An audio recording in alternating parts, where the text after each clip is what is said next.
I mean, it's amazing what we were surrounded with, and academically, spiritually, athletically, our fine arts. I mean, top of the facilities with our fine arts program early on, with that stage and the orchestra pit. That was pretty neat to see all that.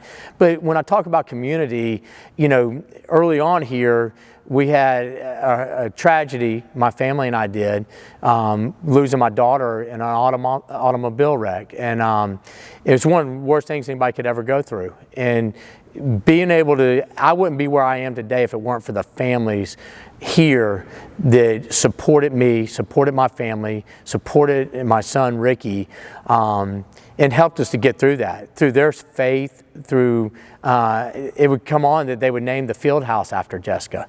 And people don't know how much that meant to Lynn and I. And you know, in that first year that she passed away, the football team puts a rock out there that our football players still touch today when they go out to remind them that you never know, you know, when your last moment is going to be.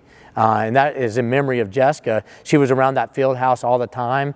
And just, you know, it's just a great place.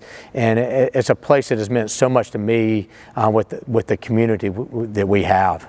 I couldn't believe the amount of athletes we had when we showed up for registration the first day. I mean, I was surprised. You look at what came out of that class. We had a pro baseball player, a couple of actually that were drafted from those first classes. It was pretty neat, and they played football. And then we had athletes, you know, in those first couple of classes, they went on to win the first state championship in Blessed Trinity history, you know, just 3 years later in cross country and in golf. Pretty neat. So it was a surprise. We had a lot of people that believed in Blessed Trinity early on that didn't even know the coaches we were hiring, the teachers we were going to have here, and but they believed, and their parents wanted them to have that Catholic education, and just what a great area it was to build this school, and the setup we had. I mean, you look at the facilities that we've had a lot of people to upgrade these facilities, but just what we started with, we were very fortunate.